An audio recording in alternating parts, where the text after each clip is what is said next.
Welcome to How to Argue and Win Every Times. Let us start with a very brief and simple truth. Arguing is not about yelling the loudest. It is not about crushing your opponent or forcing them to submit. If you leave an argument and the other person hates you, you have not won. You have lost. A true win is when you change a mind, solve a problem, and keep the relationship completely intact. In this book, we will replace anger with strategy. We will learn how to turn heated arguments into productive conversations. By the time you finish listening, you will have the psychological tools to handle any dispute with absolute calm, unshakable confidence, and grace. Before we begin, I have a simple question for you to answer in the comment section. Think about the last time you felt truly angry during a disagreement and ask yourself if that anger actually helped you achieve your goal. Please comment below and tell me if losing your temper made the situation better or worse. I would love to read your experiences. Chapter 1. The Inner Game. Stopping the amygdala hijack. You cannot control another person until you can control yourself. This is the absolute foundational rule of winning any argument. When you enter into a disagreement, your mind is about to become a battlefield. But the most dangerous enemy is not the person sitting across from you.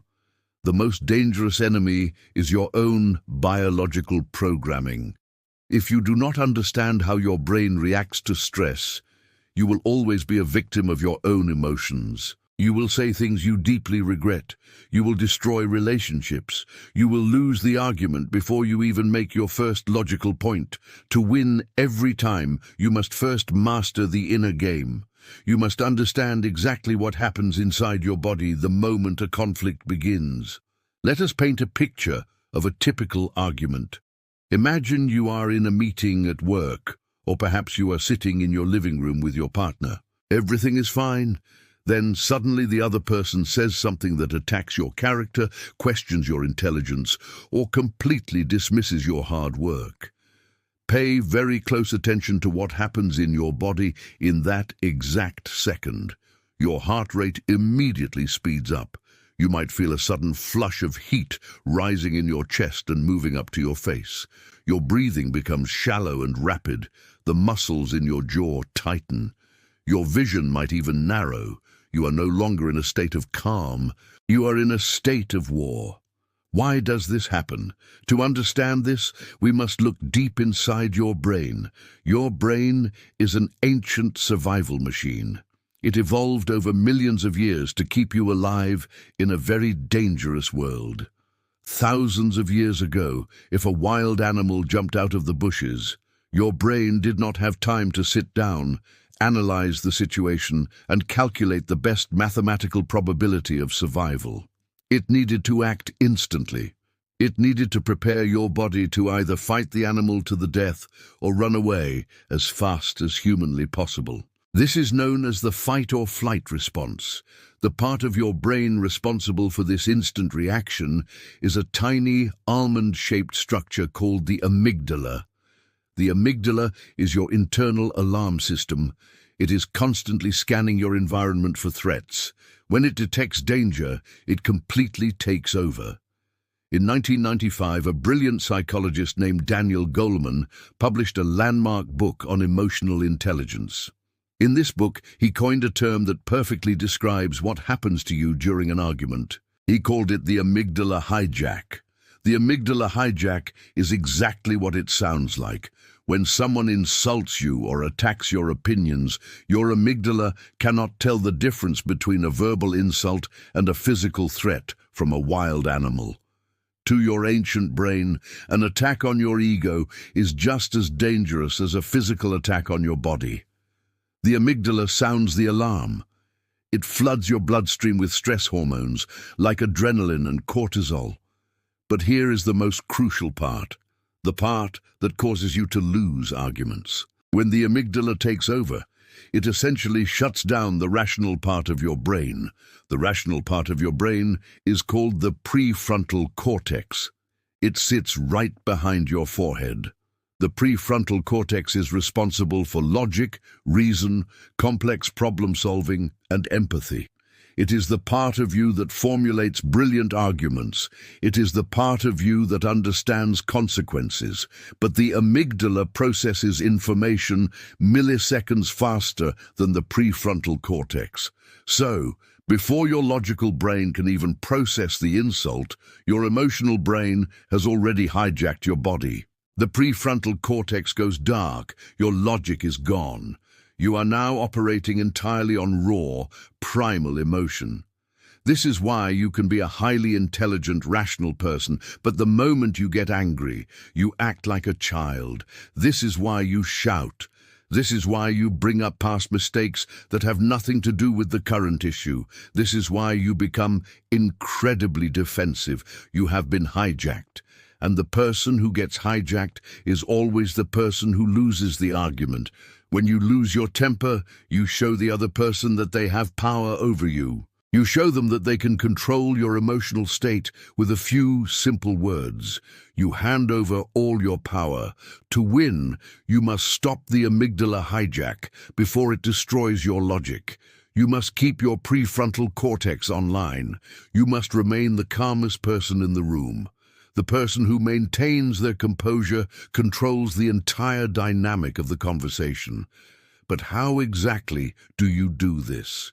It is easy to say, stay calm, but it is incredibly difficult to actually do it when your blood is boiling. You need actionable biological strategies to override your own brain. Let us break down exactly how you can master your inner state step by step. Step 1 is the absolute most important rule of conflict resolution. It is called the 6-second pause. Science tells us that the initial rush of chemicals released by the amygdala takes about 6 seconds to begin dissipating. When you feel that sudden spike of anger, your immediate instinct is to open your mouth and defend yourself. You must fight this instinct with every ounce of your being. Do not speak. Close your mouth. If you have to, bite the inside of your cheek gently to remind yourself to stay silent. Just pause. Count to 6 slowly in your head. 1, 2, 3, 4, 5, 6. Those 6 seconds are magic. In those 6 seconds, you are refusing to let the amygdala drive the car. You are buying time for your prefrontal cortex to turn back on.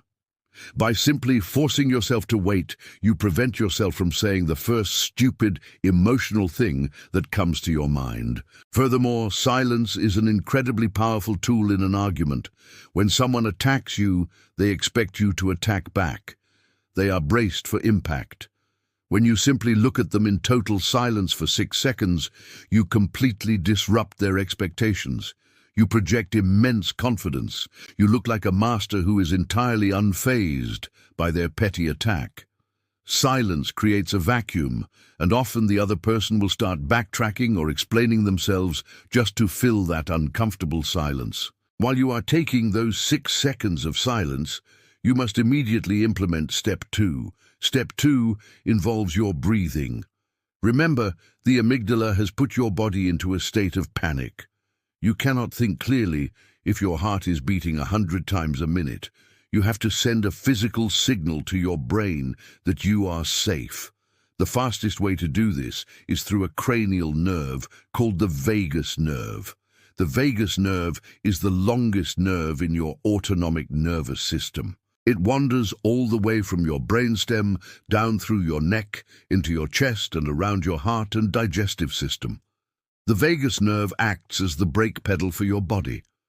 When you stimulate the vagus nerve, it releases a neurotransmitter called acetylcholine, which instantly slows down your heart rate and lowers your blood pressure. This shifts your body from the sympathetic fight or flight state into the parasympathetic rest and digest state. How do you stimulate the vagus nerve in the middle of a heated argument? You do it through tactical, deep breathing. But it cannot be just any type of breathing. When we are angry, we tend to breathe high up in our chest. This type of shallow breathing actually tells the brain that we are in danger. To hit the brake pedal, you must breathe low into your belly. This is called diaphragmatic breathing. As you take your 6-second pause, inhale deeply through your nose. Imagine you are filling a balloon in your stomach. Your chest should barely move, but your stomach should push outward. Inhale for a count of 4. Now, here is the secret mechanism that activates the vagus nerve. Your exhale must be longer than your inhale. When you exhale slowly, the vagus nerve sends the ultimate calming signal to the heart. So exhale slowly through your mouth as if you are blowing out a candle for a count of 6. Let us review the process. The insult hits you. You feel the anger. You close your mouth. You inhale deeply into your stomach for 4 seconds. You exhale slowly for 6 seconds. In just 10 seconds, you have completely stopped the amygdala hijack. You have physically commanded your heart to slow down. Your prefrontal cortex is now back online. You are ready to think logically. But we are not finished yet. The emotion is still hovering in the background. Step 3 is a psychological technique called affect labeling. This is one of the most powerful tools discovered in modern neuroscience for regulating emotions. The concept was heavily researched by Dr. Matthew Lieberman at the University of California, Los Angeles in 2007. Dr. Lieberman and his team conducted a fascinating study using functional magnetic resonance imaging. They put participants into brain scanners and showed them pictures of angry and fearful faces. As expected, the amygdala in the brains of the participants immediately lit up with activity. The alarm bells were ringing. Then, the researchers asked the participants to simply choose a word to describe the emotion they were seeing or feeling. They had to label the emotion. For example, they would mentally say the word anger or the word fear. The results of this simple action were absolutely astonishing. The moment the participants put a label on the emotion, the activity in their amygdala decreased by up to 50%. At the exact same time, a specific part of the rational brain called the right ventrolateral prefrontal cortex increased in activity. This means that simply naming an emotion acts as a powerful brake on that emotion. In the world of psychology, this is often summarized by the phrase, name it to tame it. When you feel a massive wave of anger during an argument, your brain experiences it as a vague, overwhelming fog of danger. But when you give it a specific name, you force the logical part of your brain to process the feeling. You turn the emotion from a controlling force into an observable object. How do you use affect labeling during an argument? You do it internally. After you take your deep breath, you check in with yourself. You say in your own mind, I am feeling incredibly angry right now. Or, I am feeling disrespected. Or, I am feeling defensive because they criticized my project. You must be specific. Just by speaking that sentence inside your own mind, you drain the power out of the emotion. You are no longer the anger. You are simply a calm observer watching the anger pass by. You have reclaimed your mind. Now that your body is calm and your mind is clear, we must move to step 4. Step 4 is cognitive reappraisal. This involves changing the story you are telling yourself about the person you are arguing with. When we get hijacked, we tend to view the other person as a villain. We view them as an evil enemy who is intentionally trying to destroy our happiness. If you see them as an enemy, you will always want to attack them. But if you want to win the argument, you must change how you perceive them. You must realize a profound psychological truth. When people yell, when people insult others, when people become aggressive, it is almost never about you. It is almost always a projection of their own internal pain, stress, or insecurity. People who are completely happy and secure do not go around picking fights and screaming at others. The person screaming at you is likely dealing with a massive amount of pressure that you know nothing about. Perhaps they are terrified of losing their job. Perhaps they are feeling unloved in their personal life. Perhaps they just received terrible news. Their anger is just a clumsy, inappropriate way of expressing their own suffering. When you understand this, everything changes. You stop seeing them as a dangerous monster and you start seeing them as a person who has lost control. This immediately replaces your anger with a sense of pity or even empathy. You are no longer the victim of their attack. You are the calm, rational adult dealing with someone who is throwing an emotional tantrum. This cognitive shift is monumental. It removes the threat level. If there is no threat, the amygdala has no reason to react. You become entirely immune to their toxic energy. Let us combine all of these internal steps into one seamless, unstoppable strategy. Imagine you are presenting a new idea to your boss. You have worked on this idea for weeks. You are very proud of it. Suddenly, a coworker interrupts you and says, "This idea is completely useless," and shows a total lack of understanding of our market. Instantly, the heat rises in your chest. The amygdala screams that you are under attack. Your first instinct is to yell back and tell the coworker that they are incompetent, but you do not do that. You remember the inner game. You close your mouth. You embrace the 6-second pause. You look calmly at your coworker.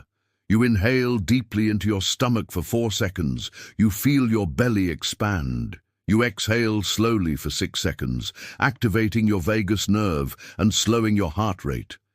Inside your mind, you use affect labeling. You say to yourself, "I am feeling embarrassed and angry because my work was insulted." The activity in your amygdala drops by 50%. Your rational prefrontal cortex shines brightly. Finally, you use cognitive reappraisal. You look at your coworker and realize they are only attacking you because they feel insecure about their own lack of contribution to the team.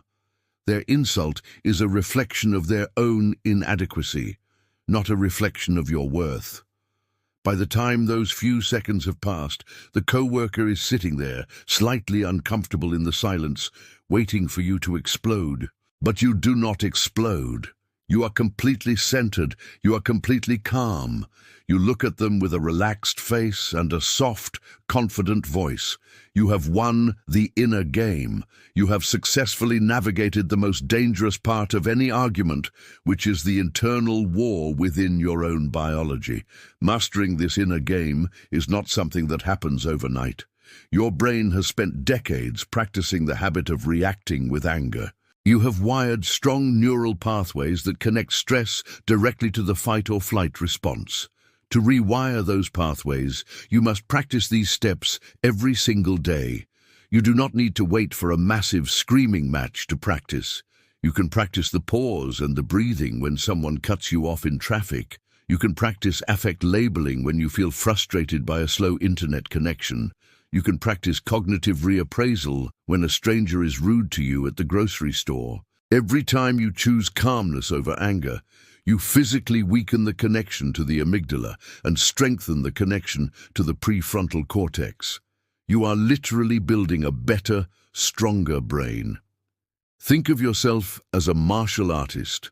A true master of martial arts does not enter a fight with blind, screaming rage. Blind rage makes you sloppy. Blind rage makes you predictable. Blind rage makes you weak. A true master enters the arena completely relaxed. Their breathing is slow and steady. Their mind is clear like a still pond. Because they are calm, they can see every move the opponent makes. They can anticipate every strike. They do not waste any energy on unnecessary movement. They use the energy of the opponent against them.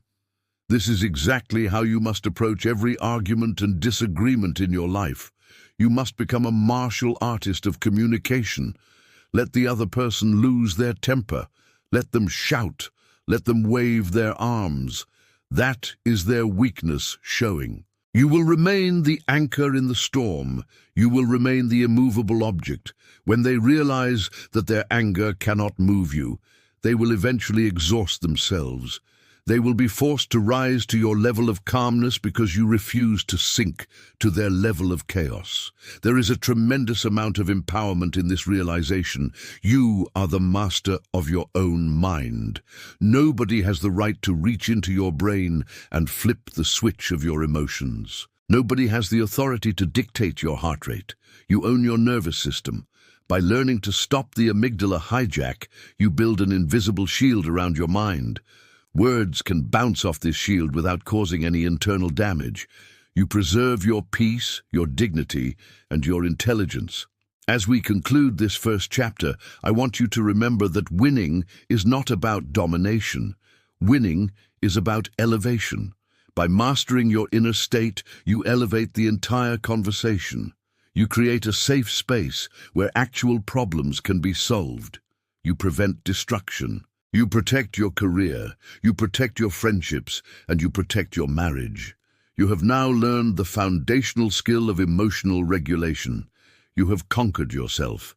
You are perfectly positioned to begin learning how to gently and effectively guide the mind of the person you are speaking with. You are ready to move from internal defense to external strategy. Keep practicing the pause. Keep breathing into the stomach. Keep naming your emotions. Keep reframing the threat. True power is found in the stillness. Embrace the calm, and you will always win. Chapter 2. The Art of Tactical Empathy. The Mirroring Technique. In the previous chapter, we mastered the internal world. You learned how to step back from the edge of emotional chaos. You learned how to silence the biological alarm bells of your amygdala. You learned how to use your breath to take control of your nervous system and keep your logical brain perfectly online. Now that you have built an unbreakable internal fortress, it is time to step outward. It is time to look at the person standing across from you. Imagine them right now. They are angry. They are defensive.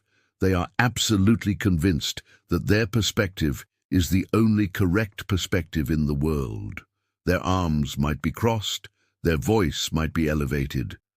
What is your very first instinct in this scenario? If you are like most intelligent people, your first instinct is to present facts. You want to gather your most logical points, line them up perfectly, and demonstrate exactly why you are right and they are wrong. You want to build an argument so structurally sound that they have no choice but to surrender to your superior intellect. But here is a profound psychological truth that you must accept if you want to win every time.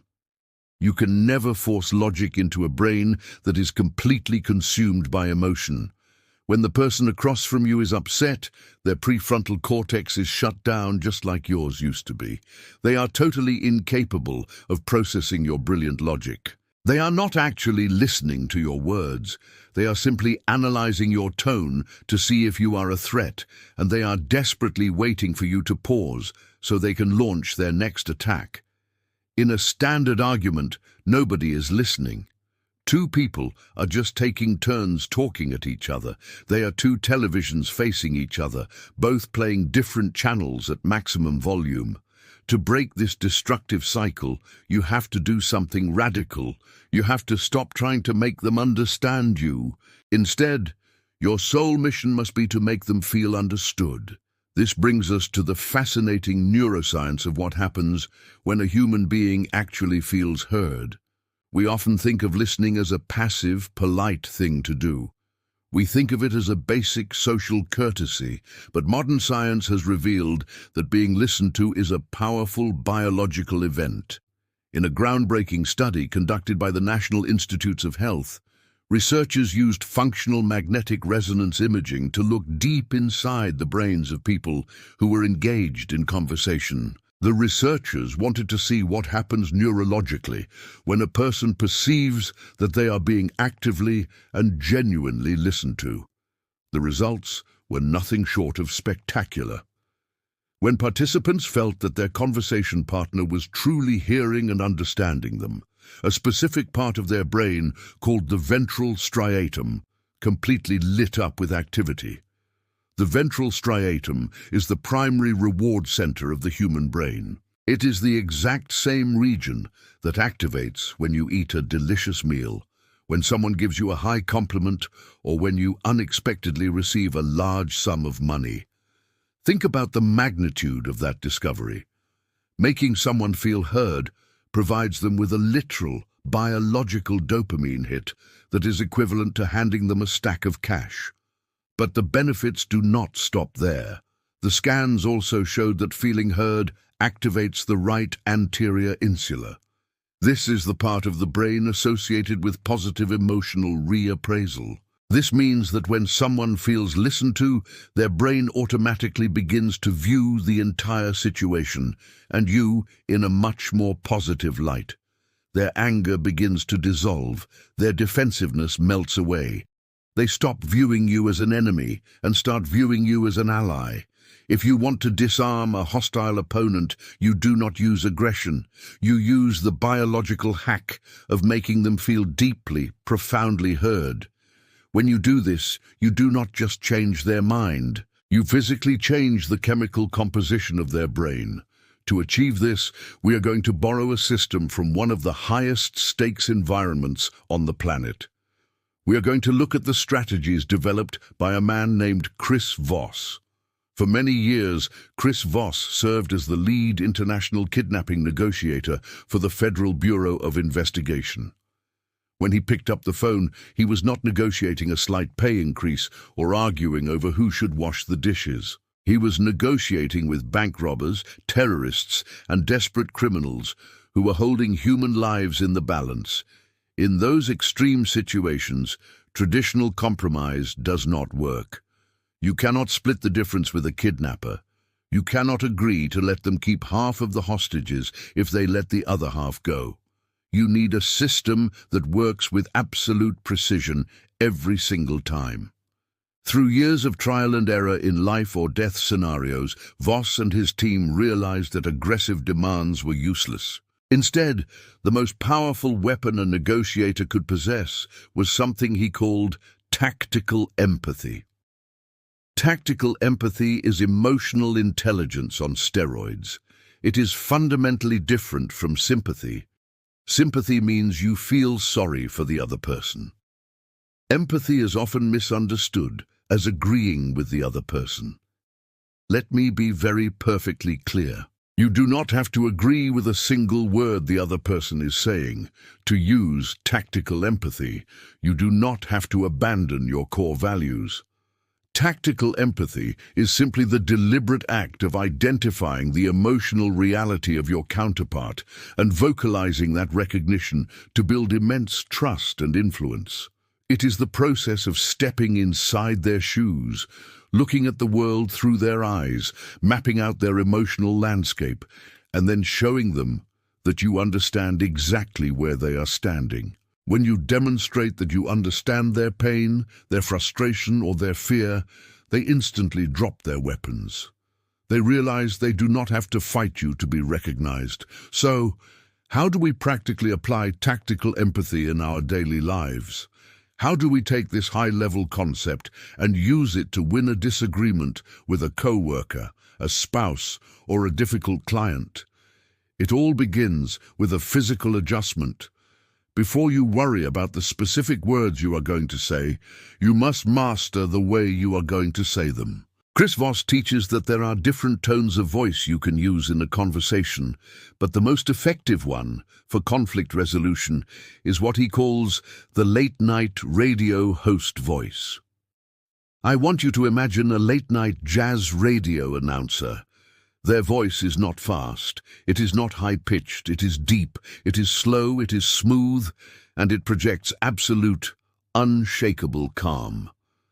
When you find yourself in an argument, your natural instinct is to speak quickly. Your pitch goes up because your vocal cords are tight with stress. You sound anxious, and because emotions are highly contagious, your anxiety makes the other person even more anxious and aggressive. To win, you must consciously lower the pitch of your voice. You must slow down your rate of speech. You must speak with a downward inflection, meaning your voice drops slightly at the end of your sentences, projecting certainty and relaxation. When you speak with the slow, calm voice of a late-night radio host, you trigger a neurochemical calming response in the brain of the listener. You are silently commanding the room. You are showing them that you are entirely in control of yourself, which makes them feel safe. Once you have established this calming, powerful tone of voice, You are ready to deploy the most simple yet devastatingly effective conversational tool ever created. It is called mirroring. Mirroring is the foundational technique of tactical empathy. In the world of hostage negotiation, mirroring has a very specific definition. It does not mean copying the body language of the other person. It is strictly a verbal technique. Mirroring is simply repeating the last 1 to 3 words of what the other person just said, or the most critical 1 to 3 words of their sentence. When you mirror someone, you repeat those few words back to them using an inquisitive tone. You phrase it gently, as if you're asking them to elaborate, but you do so with that calm, downward-inflecting radio host voice. To understand why this is so powerful, we have to look at human psychology. As a species, humans are biologically programmed to fear what is different and to be drawn toward what is similar. We look for patterns. We look for common ground. When someone speaks and you repeat their exact words back to them, you are insinuating similarity. You are sending a subconscious signal to their brain that says, "We are alike, we speak the same language, I am in your tribe, you are safe with me." Furthermore, mirroring gives the other person the illusion of control. When people are arguing, they desperately want to feel like they are in charge. When you mirror them, you are not disagreeing, you are not arguing, and you are not forcing your own opinions on them. You are simply holding up a reflection of their own thoughts. This encourages them to keep talking. It encourages them to elaborate. And the more they talk, the more information they reveal. They will eventually tell you exactly what you need to know to solve the problem, and often they will negotiate against themselves without even realizing it. Let us walk through a detailed, real-life scenario to see exactly how mirroring transforms a conflict. Imagine you are in a romantic relationship. You have been working incredibly hard lately, staying late at the office, trying to secure a promotion. You come home exhausted. The moment you walk through the door, your partner looks at you with anger in their eyes and says, "You care more about your job than you care about this family. You are never here anymore." Let us pause and look at how this normally goes. The normal reaction is defensive. Your amygdala fires. You feel attacked. You immediately say, "How can you say that? I am working this hard to provide for us. You have no idea the pressure I am under. You are being completely unreasonable." What happens next? The television volumes turn up, your partner feels unheard and attacks back. The argument escalates into a massive fight, past resentments are brought up, and the entire evening is ruined. The relationship is damaged, you both lose. Now, let us rewrite that exact same scenario using tactical empathy and mirroring. You walk through the door. You are tired. Your partner says, "You care more about your job than you care about this family. You are never here anymore." You feel the spike of anger, but you remember you're in a game. You close your mouth. You take a slow, deep breath into your stomach. You label your emotion internally. You regain your prefrontal cortex. You decide to employ tactical empathy. You drop your voice into the smooth, calm, late-night radio host tone. You look them in the eyes, and you simply mirror the most critical words they just said. You say, "Never here anymore." That is it. You do not defend yourself. You do not attack. You just reflect their words.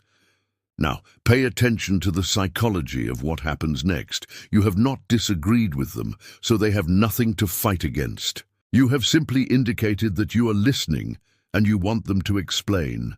Because humans hate awkward silences and love to explain themselves, your partner will instinctively elaborate. They will say, "Yes, you are never here. For the last 3 weeks, you have missed dinner every single night. I feel like I am running this house entirely by myself, and it is exhausting." You remain calm. You listen. You mirror again. You say, "Entirely by yourself." Your partner sighs. The anger is starting to drain out of them because they are getting that biological dopamine hit of feeling heard. They continue to elaborate. They say, "Yes, I have to manage the bills, I have to cook, and I just feel completely overwhelmed. I miss spending time with you. I just want us to have one quiet evening together, where we do not have to worry about work. Look at the monumental shift that has just occurred. In less than 60 seconds, without making a single logical argument, you have completely transformed the dynamic. The conversation started with an aggressive personal attack about you not caring about the family. By simply mirroring their words twice, you guided them to reveal the actual vulnerable truth behind their anger. The truth is not that they hate you or think you are a bad person. The truth is that they are overwhelmed. They miss you, and they want to spend quality time with you. Because you used mirroring, you bypassed their defensive armor and got straight to the heart of the issue. You can now solve the real problem. You can calmly say, I understand how overwhelming that must be, and I miss spending time with you too. Let us dedicate this entire weekend strictly to us. No phones and no work. You have won the argument. You kept the peace. You made your partner feel deeply valued, and you solved the root issue without shedding a single drop of emotional blood. That is the devastating power of tactical empathy. Let us apply this to the business world. Mirroring is an incredibly effective tool for navigating difficult workplace demands or negotiating better terms without ever having to say the word no. Saying no instantly creates a barrier. It creates friction. But mirroring allows you to say no without actually saying it. Imagine you are a freelance graphic designer. You have a client who is notoriously demanding. It is Friday afternoon at 4 o'clock. The client calls you and says, I know we agreed on a deadline of next Wednesday for the new marketing materials, but my boss is pushing me, so I need everything completely finished and delivered by Monday morning. If you say no, the client will get angry. They might threaten to take their business elsewhere. If you say yes, you ruin your weekend and reward their bad behavior. So you use the mirror. You drop your voice into that calm, steady tone. You repeat the critical words back to them. You say, delivered by Monday morning. You then introduce the secret weapon that makes mirroring work. You apply dynamic silence. After you deliver a mirror, you must completely shut your mouth and wait. You must pause for at least 4 seconds. This silence will feel incredibly awkward. You will feel a desperate urge to fill the silence with explanations or apologies.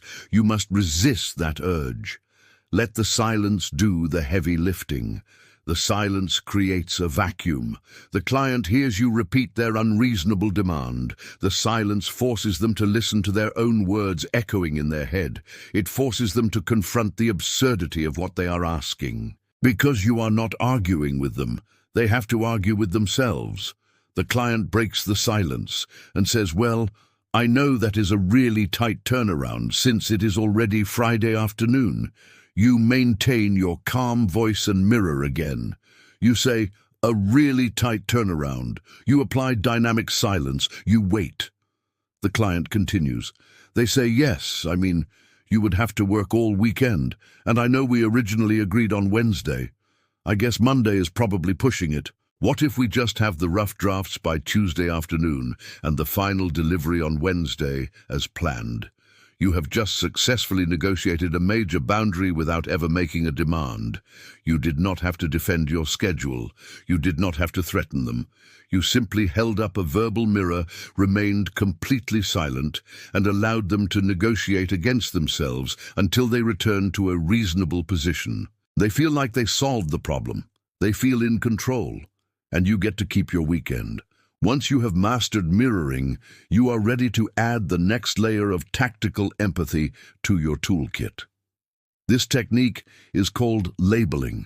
While mirroring involves repeating specific words to gather information, labeling involves identifying the underlying emotions of your counterpart and stating those emotions out loud.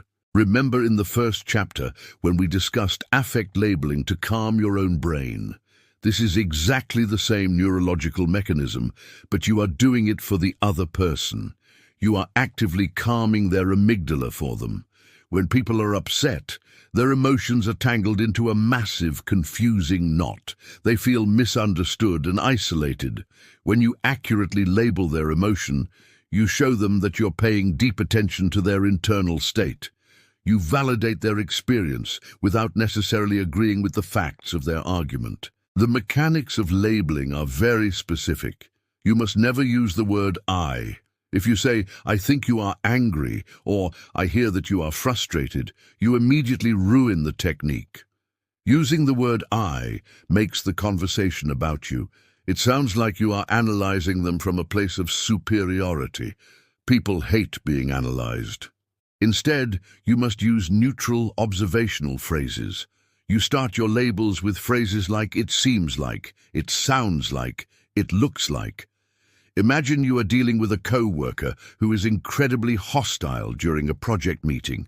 They keep interrupting and shooting down every idea. You could argue with them, but that will only make them more entrenched. Instead, you look at them and calmly apply a label. You say, "It seems like you have some serious concerns about the direction of this project." Notice what happens. You are not saying they are right. You are not saying they are wrong. You are simply acknowledging their emotional state. When you place a label on a negative emotion, you diffuse it. By bringing the fear or anger out of the darkness and into the light, you rob it of its power. The co-worker will instinctively feel a sense of relief. They will drop their aggressive posture and explain the root of their concern. They might say, "Yes, I am concerned. The last time we tried a project like this, we went completely over budget, and I was the one who got blamed for it. I do not want that to happen again."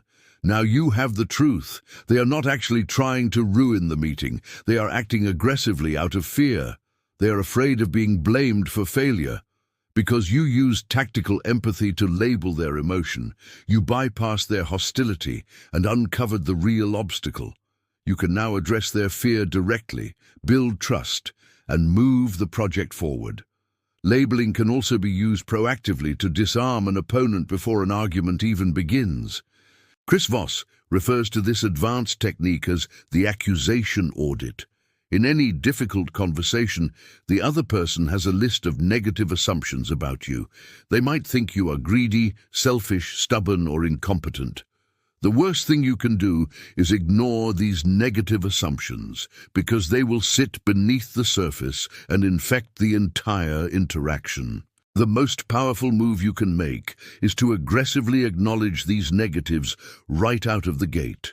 You must audit all the accusations they could possibly make against you, and you must say them out loud before the other person has a chance to weaponize them.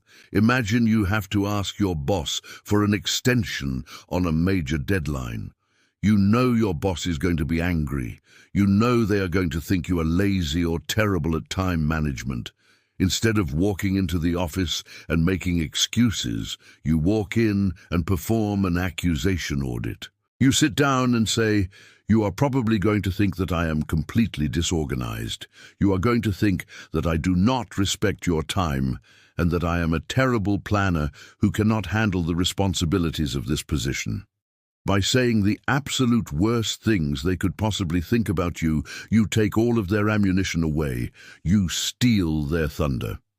Because you have already labeled the negatives so extremely, human psychology dictates that they will actually try to reassure you. Your boss will likely lean back and say, "Well, I would not say you are a terrible planner. I know this project has had some unexpected complications. What is going on?" You have instantly shifted them from an attacking mindset into an empathetic, problem-solving mindset. You have cleared the emotional fog from the room, creating a safe space to negotiate the new deadline. This is the beauty and the elegance of tactical empathy. It transforms conflict from a brutal tug-of-war into a synchronized dance. You are no longer pulling aggressively against the other person. You are stepping alongside them, feeling their rhythm, and gently guiding them in the direction you want to go. To become a master of argument, you must practice these tools daily. Tactical empathy is a muscle. It requires repetition to become strong. Start small. Practice the late-night radio host voice when you are ordering coffee. Practice mirroring a cashier at the grocery store. Just repeat the last 3 words they say and watch how their eyes light up and how much more friendly they become. Practice labeling the emotions of your friends when they tell you about their day. Say, "It sounds like you were really excited about that." Watch how much deeper your connections become. When you commit to making people feel heard, you become a person of immense influence. People will naturally gravitate toward you. They will trust you with their deepest concerns. They will want to agree with you because you provide them with the rarest commodity in the modern world, the gift of total, focused, non-judgmental attention. You are no longer a victim of other people's anger. You are a conversational architect. You know how to build a bridge into their mind. You know how to calm their fears. You know how to use their own words to guide them toward a mutual victory. We have now laid the essential groundwork. You have mastered your own mind, and you have learned how to connect with the emotional reality of your counterpart. But to truly win every time, we must learn how to dismantle their flawed arguments without making them feel attacked. We must learn how to use their own logic to change their minds. We must transition from empathy to gentle, unstoppable persuasion. Keep practicing the mirror. Keep practicing the pause. Keep labeling the emotions. You are building a skill set that will completely revolutionize the way you interact with the world. Prepare yourself, because in the next chapter, we will learn the ancient secrets of guiding human logic. Chapter 3. The Socratic Advantage. Ask, do not tell. We have reached a critical turning point in our journey. In the first chapter, we mastered the biological reality of the inner game. You learned how to calm the alarm bells of your amygdala and keep your logical brain functioning under immense pressure. In the second chapter, we mastered the emotional reality of the person standing across from you. You learned how to use tactical empathy, the late-night radio host voice, mirroring and labeling to make them feel deeply heard. You learned how to dissolve their anger and bypass their defensive walls. You have neutralized the threat. The battlefield is now quiet, but neutralizing the threat is only the beginning. Calming someone down does not automatically mean you have changed their mind. They might no longer be screaming at you, but they probably still disagree with you. They still hold on to their original belief.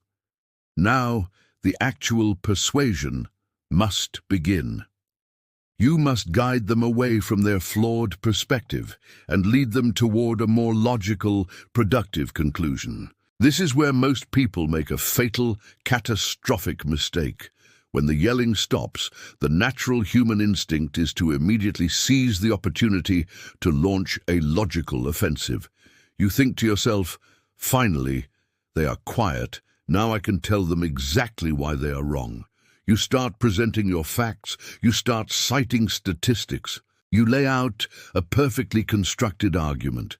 You point out the obvious flaws in their logic. You expect them to listen to your brilliant monologue, slap their forehead and say, "Wow, you are completely right. I was entirely wrong. Thank you for correcting me." Has that ever happened in the history of human conversation? No, it never happens. In fact, doing this usually restarts the fight all over again. Why? Because nobody on planet Earth likes being told what to do, and absolutely nobody likes being told they are wrong. When you tell someone they are wrong, even if you are speaking calmly, you are committing a psychological attack on their ego. You are inherently placing yourself in a position of superiority. You are acting as the teacher, and you are treating them as a foolish student. Human beings have an incredibly fragile sense of self. Our beliefs are often tied directly to our identities. If you attack my belief, my brain perceives that you are attacking me as a person. When people are presented with facts that contradict their deeply held beliefs, they do not change their minds. Instead, they experience a phenomenon that psychologists call cognitive dissonance.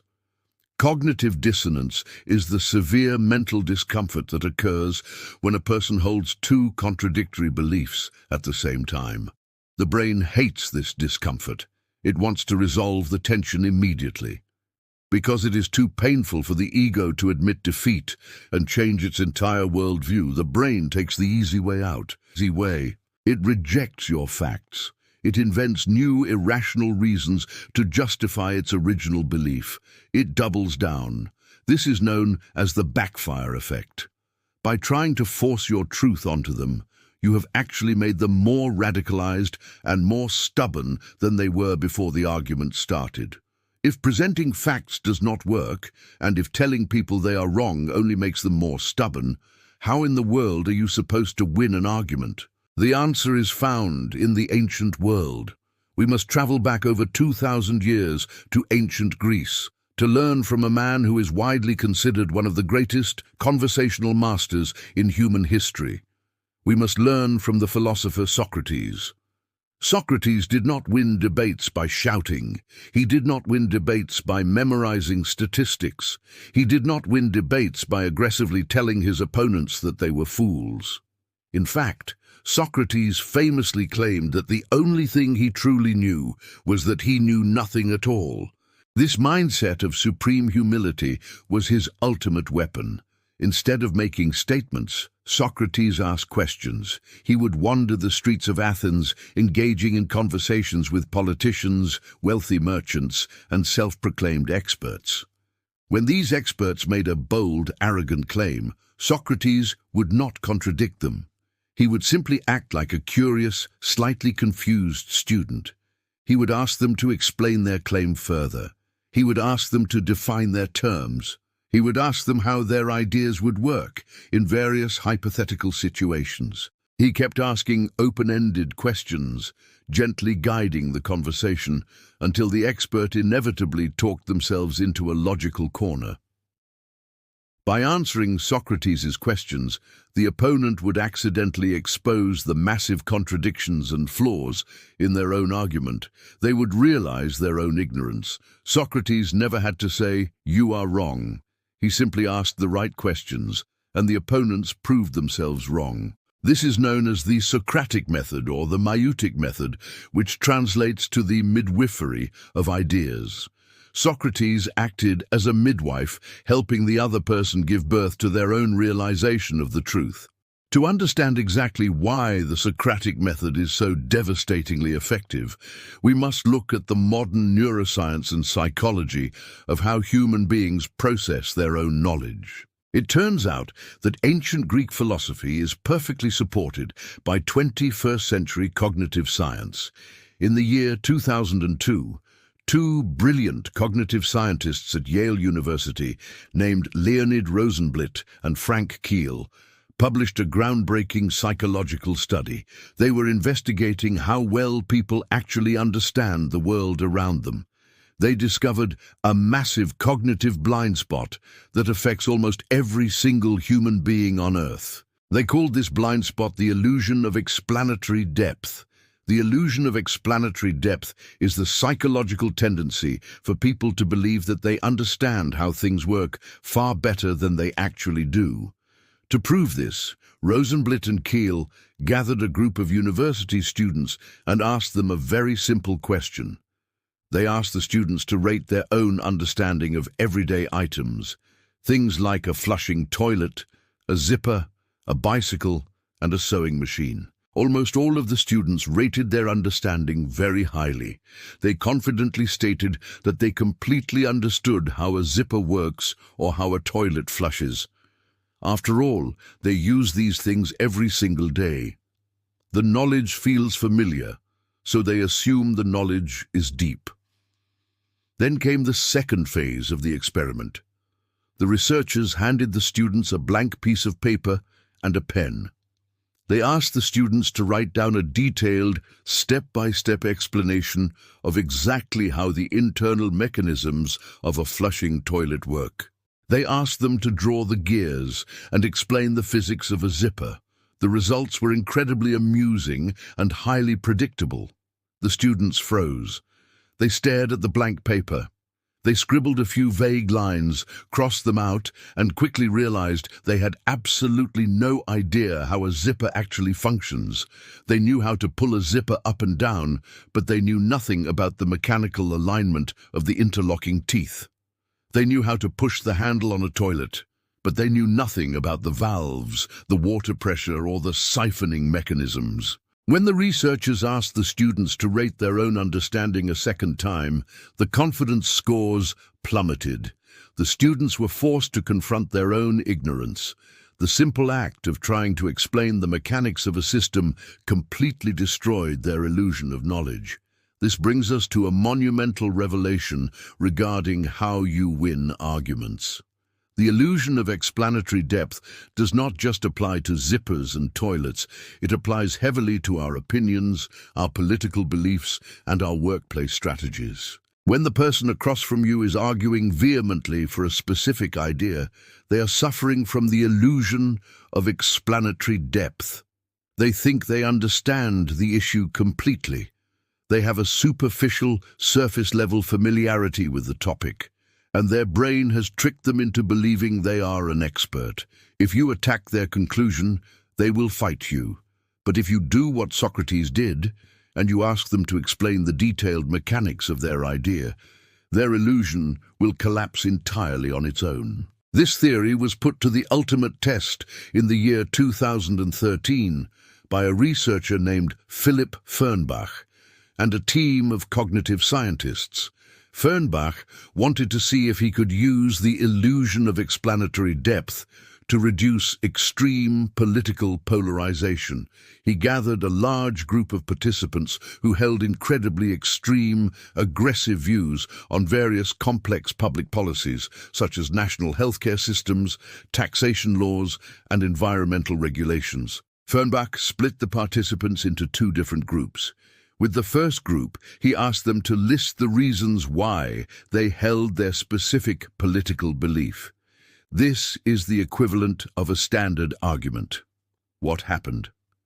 As the participants listed their reasons, they became even more extreme. They accessed all their favorite talking points, they justified their anger, and their confidence in their own brilliance increased. Asking someone why they believe something simply gives them a stage to perform their favorite monologue. But with the second group, Fernbach tried something completely different. He did not ask them why they believed in their policy. Instead, he asked them to explain exactly how their proposed policy would work in the real world. He asked them to map out the step-by-step causal mechanisms. If you want to change the healthcare system, please write down exactly how the new funding model will be structured, how the hospitals will process the insurance, and how the supply chain of medicine will be affected from start to finish. The results were astonishing. Just like the students trying to draw a zipper, these highly opinionated political extremists completely floundered. They realized they had no idea how the complex global economy actually functioned. They realized their bold opinions were based on vague feelings and social media headlines, not on deep, structural understanding. Because they were forced to confront their own lack of knowledge, a magical psychological shift occurred. Their extreme attitudes softened, their intellectual arrogance vanished. When they were asked to rate their positions again after attempting the explanation, they became significantly more moderate, more humble, and more willing to listen to alternative perspectives. This is the ultimate secret to winning an argument. You do not win by explaining why you are right. You win by gently asking the other person to explain exactly how they are right. When they fail to do so, their defensiveness melts, and they become open to your suggestions. You have shifted the conversation from a battle of egos into a collaborative search for truth. Now, let us transition from the fascinating science of human cognition into the practical, actionable steps of the how. How do you actually implement the Socratic advantage in your daily life? How do you construct these questions so that the other person does not feel like they are being interrogated by a police officer? There is a very specific art to asking questions that disarm rather than defend. Step 1 is that you must completely eliminate the word why from your argumentative vocabulary. This might sound counterintuitive. We are taught that asking why is the best way to uncover motivations. But in the context of a disagreement, the word why is a linguistic weapon. It is inherently accusatory. Think about how you feel when someone asks you a why question. Why did you do that? Why do you think that is a good idea? Why are you always late? The immediate biological response to the word why is defensiveness. It makes the listener feel like they have to justify their existence. It puts them on trial. When you ask why, the other person stops thinking about the problem and starts thinking about how to protect themselves from your judgment. Instead of asking why, you must use calibrated questions that begin with the words how or what. These two words are the keys that unlock the Socratic method. How and what questions do not feel like attacks. They feel like requests for help. They appeal to the other person's ego by treating them as an expert, while simultaneously forcing them to do the heavy cognitive lifting of explaining their position. Let us look at how you can translate a destructive why question into a constructive what or how question. Instead of saying, "Why are we using this terrible software system?" you should ask, "What is the primary benefit we are getting from this specific software?" Instead of saying, "Why do you want to spend so much money on this marketing campaign?" you should ask, "How do you see this budget translating into actual sales over the next 3 months?" Instead of saying, "Why are you so angry with me right now?" you should ask, "What did I do that caused this situation to escalate?" Notice the subtle but profound difference in the tone. The why questions demand a defensive justification. The how and what questions invite a mechanical, analytical explanation. You are shifting their brain out of the emotional amygdala and forcing it back into the logical prefrontal cortex. Step 2 in the Socratic advantage is the strategic application of the phrase, "I am confused.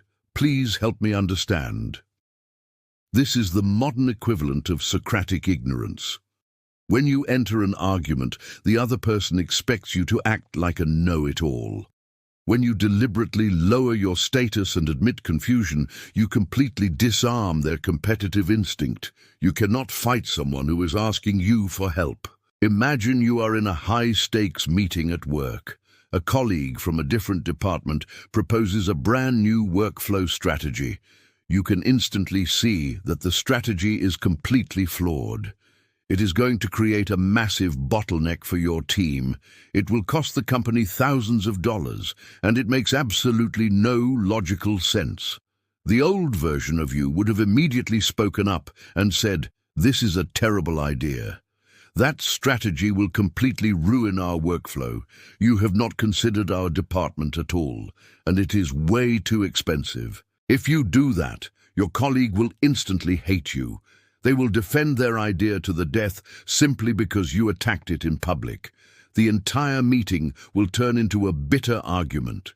The new version of you, armed with the Socratic advantage, takes a totally different approach. You wait for them to finish their presentation. You lean forward. You use your calm, late-night radio host voice. You look closely at their proposal and you say, "This is a really interesting approach. I want to make sure I fully grasp the vision here. I'm a little confused about the implementation phase. Can you help me understand exactly how my team will process the extra data without delaying the final shipping timeline?" You have just dropped a Socratic bomb into the room. You did not attack them. You praised their interesting approach. You took the blame by saying you were confused. And then you asked a devastating how question that forces them to explain the mechanics of their flawed idea. Your colleague will likely pause. They will look at their notes. They will start trying to explain the step-by-step process. And because their idea is actually flawed, they will quickly hit a wall. They will experience the illusion of explanatory depth in real time. They will realize, in front of the entire room, that they do not actually have a plan for your department. But because you did not attack them, they will not be angry with you. They will just feel slightly embarrassed by their own lack of preparation. They might say, well, I suppose we have not fully mapped out the data processing phase yet. This is your moment to guide, not conquer. You stay in the collaborative, inquisitive mode. You follow up with another Socratic question. You say, what if we adjusted the timeline slightly so that the data is processed automatically through the old system? Would that keep the budget intact while protecting the shipping dates? You have just successfully implanted your own idea into their mind, but you phrased it as a question, because they are currently feeling humbled from their inability to explain their own system. They will be incredibly receptive to your suggestion. They will likely agree with you, and they will feel like they participated in solving the problem. You completely destroyed their bad idea, proposed your own solution, won the argument, and the colleague still likes and respects you. That is the magic of asking instead of telling. Step 3 is to enforce the rule of exhaustive explanation. Sometimes people will try to brush off your how questions with vague generalizations. If you ask, how will we pay for this? They might respond by saying, oh, we will just find room in the budget, it will be fine. You cannot let them escape with a vague answer. The illusion of explanatory depth only shatters when they are forced to deal with specific concrete details. If they give you a vague answer, you must gently press for more detail using calibrated questions. You reply, when you say we will find room in the budget, what specific departments do you think we should pull the funds from? If they still try to be vague and say, well, we will just cut costs across the board, you press again, gently and politely. You say, how do we cut costs across the board without reducing the quality of our current customer service? You keep asking these targeted, mechanical questions until they literally run out of answers. You are peeling the onion of their argument layer by layer. Eventually, they will reach the core, and they will realize there is nothing there. They will be forced to admit, out loud, that they do not have the answers. Once they admit that, their mind is completely open, and you can introduce your perspective. Let us apply this Socratic advantage to a highly emotional personal relationship. Arguments with romantic partners or family members are notoriously difficult because the emotional stakes are so high. Logic is usually completely absent. Imagine you are arguing with your partner about household finances. Your partner loves to spend money on expensive dinners and vacations, while you are desperately trying to save money for a down payment on a house. The tension has been building for months. One evening, your partner suggests booking a luxury vacation for the upcoming holidays. You feel the anger rising. Your amygdala screams. You take your 6-second pause. You breathe deeply into your stomach. You label your frustration. You remember tactical empathy, but now it is time to use Socratic logic to guide them. Instead of yelling, "We cannot afford that," you are being completely irresponsible. You only think about the short term. This would only cause a massive fight. Instead, you use the Socratic approach. You say, "That vacation sounds absolutely beautiful. I would love to go there. I am just trying to figure out the mathematics of our current savings goal. How does booking this trip impact our timeline for getting the down payment for the house by next summer?" You are not saying no. You are simply asking them to explain the mechanical reality of their desire. Your partner might get slightly defensive and say, "Well, we can just save a little less for the next few months. It will not make that big of a difference." You enforce the rule of exhaustive explanation. You say, "Okay, let us look at that. If we spend $4,000 on this trip, what specific monthly expenses should we cut from January to June to make up for that loss?" You can literally offer to pull out a piece of paper and do the math with them. You are not fighting them. You are fighting the math together. As your partner tries to answer the question, they will experience the illusion of explanatory depth. They will look at the budget. They will realize that in order to make up for the $4,000, they would have to completely stop eating out, cancel their gym memberships, and sell their car. They will quickly realize that their plan is entirely unworkable. They will come to the realization that the vacation is a bad idea, but they will not feel like you forced them into that realization. They discovered it on their own by trying to answer your questions. They might sigh and say, "You are right. If we go on this trip, we are never going to get that house. Let us just do a small weekend trip somewhere close by instead." You have achieved a massive victory. You protected your financial goals. You prevented a screaming match, and you guided your partner to the correct logical conclusion without ever calling them irresponsible. It is crucial to understand that the Socratic advantage requires immense patience. When you ask a difficult how or what question, you must give the other person time to think. This leads us to the final and perhaps most difficult step of this chapter. You must embrace the awkward silence. After you ask your Socratic question, you must completely stop talking. Close your mouth and look at them with a relaxed, expectant expression. The silence will feel heavy. The other person is experiencing cognitive friction. Their brain is frantically searching for an answer that does not exist. Do not interrupt them. Do not rescue them from their own confusion. Do not jump in and answer your own question just to relieve the tension. The longer the silence lasts, the more their illusion of knowledge is crumbling. Let them sit in the discomfort of their own illogical position. When they finally speak, they will be much closer to your side of the argument than they were before the silence began. Practicing the Socratic advantage will fundamentally alter your perspective on human interaction. You will no longer view arguments as debates to be won with forceful rhetoric. You will view them as puzzles to be solved with strategic curiosity. You will begin to notice how rarely people actually understand the things they are shouting about. You will see the illusion of explanatory depth everywhere. You will see it in news broadcasts, you will see it in social media comments, and you will see it in the boardroom. While everyone else is exhausting themselves by aggressively pushing their opinions onto deaf ears, you will walk through the world like a calm, calculating philosopher.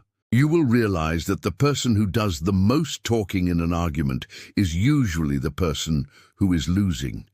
The person who is talking is giving away information. They are exposing their vulnerabilities.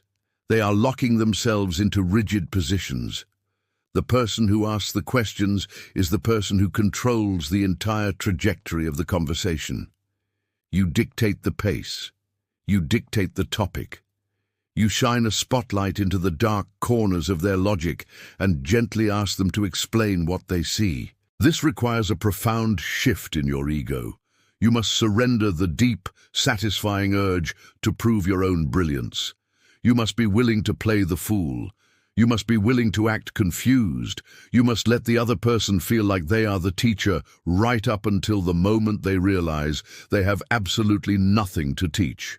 True persuasion is not about conquering the mind of another person. It is about holding up a mirror to their mind, asking them to describe what they see, and letting them discover their own errors. When a person realizes their own mistake, they own that realization forever. It becomes their idea, and people never argue with their own ideas. As we wrap up this chapter, I want to leave you with a highly motivational thought. You are building an incredible arsenal of communication tools. You have the emotional regulation to stay calm in any storm. You have the tactical empathy to make your fiercest opponents feel deeply understood and validated. And now, you have the Socratic advantage. You have the ability to gently dismantle their strongest arguments using nothing but a few calibrated questions. You are no longer reacting to the world. You are shaping it. You are stepping into the role of a leader, a guide, and a true master of influence. People will wonder how you manage to navigate conflict with such effortless grace. They will marvel at how people naturally seem to agree with you. Your secret is safe. Your secret is that you stopped telling and you started asking. Take these tools into your life this week. The next time someone makes a bold claim that you completely disagree with, swallow your pride. Do not correct them. Simply tilt your head, lower your voice and say, "That is fascinating. How exactly would that work?" Watch the illusion crumble. Watch their mind open, and watch yourself win the argument without ever firing a single shot.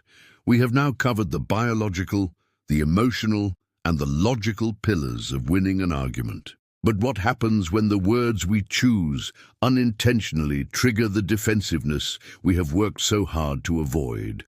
What happens when our own vocabulary sabotages our success? In the next chapter, we will dive deep into the specific linguistic traps that destroy persuasion. We will learn how to completely rewrite our conversational scripts, how to drop the destructive use of the word "you," and how to frame every disagreement as a unified search for common ground. Keep practicing your questions. Keep embracing the silence. The masterclass continues. Chapter 4. The Psychology of Persuasion. Drop the you. In our journey so far, we have built a remarkable foundation. In the first chapter, we mastered the biological inner game by learning how to silence the amygdala and maintain our composure under fire. In the second chapter, we explored the emotional reality of our counterpart, utilizing tactical empathy and mirroring to make them feel deeply understood. In the third chapter, we deployed the Socratic advantage, learning how to ask calibrated questions that gently guide the other person to recognize the flaws in their own logic. We have learned how to stay calm, how to listen, and how to ask. Now, we must focus on the atomic level of the argument. We must look at the exact words that come out of your mouth when you finally decide to make a statement. You can have the calmest heart rate in the world, and you can have the most brilliant logical strategy, but if you choose the wrong words, you will instantly trigger the exact defensiveness you have worked so hard to prevent. The psychology of persuasion dictates that words are not just passive vehicles for information. Words are active, psychological triggers. They can either build a bridge of collaboration, or they can burn that bridge to the ground. To understand the devastating power of vocabulary, we must turn to the legendary research of Dr. John Gottman.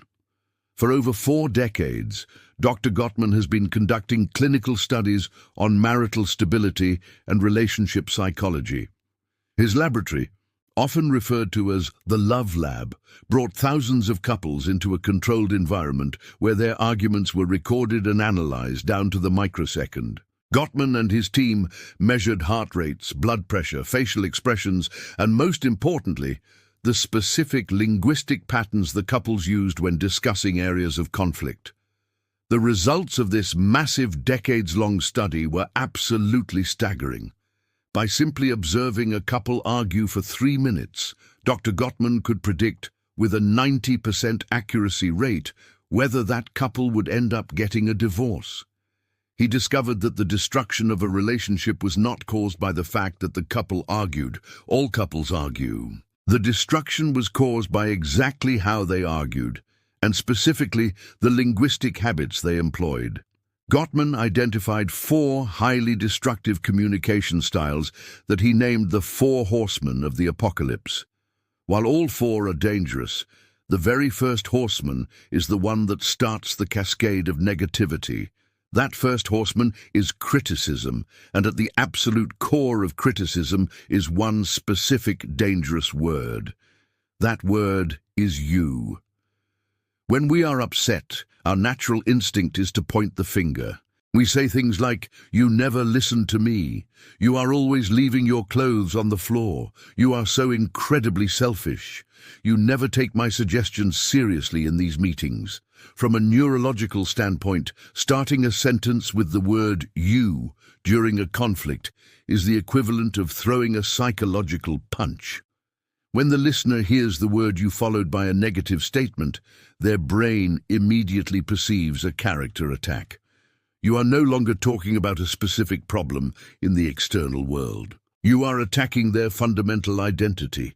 You are acting as the judge, the jury, and the executioner, Gottman makes a very clear and brilliant distinction between a complaint and a criticism. A complaint is a statement about a specific action or a specific situation. A criticism is a global attack on the character of your partner. For example, a complaint sounds like this: "There are dirty dishes in the sink, and I'm upset because we agreed to take turns cleaning them." A criticism sounds like this: "You left the dishes in the sink again because you are completely lazy and you never care about keeping the house clean." Notice the difference. The complaint focuses on the dishes. The criticism focuses on the word "you" and attacks the person. When a person feels attacked by a "you" statement, they have no psychological choice but to bring out the second horseman, which is defensiveness. They will immediately stop listening to your logical point, and they will begin defending their character. They will say, "I am not lazy. I worked 12 hours today to pay the bills. You are the one who is lazy." The argument has now completely derailed. You are no longer trying to solve the problem of the dirty dishes. You are now engaged in a brutal war over who is the lazier person. Nobody wins this war. If the word "you" is the ultimate catalyst for defensiveness, what is the antidote? The antidote was actually pioneered in the 1960s by an American psychologist named Thomas Gordon. Gordon was a colleague of the famous psychologist Carl Rogers. Gordon noticed that parents, teachers, and leaders were constantly struggling to resolve conflicts because they relied heavily on coercive power and blaming language. He theorized that people could communicate far more effectively if they took personal ownership of their feelings instead of blaming the other person. To solve this, Thomas Gordon coined a term and created a linguistic structure known as the I message, which is also commonly referred to as an I statement. Dr. Gottman later incorporated this exact concept into his own relationship counseling, referring to it as the gentle startup. The psychology behind the I statement is brilliantly simple, but incredibly profound. When you start your sentence with the word "I," you are keeping the focus of the conversation on your own internal experience. You are not analyzing the other person. You are not judging their character. You are simply stating a reality about your own emotional state. People can argue with your judgments about them, but they cannot argue with your own feelings.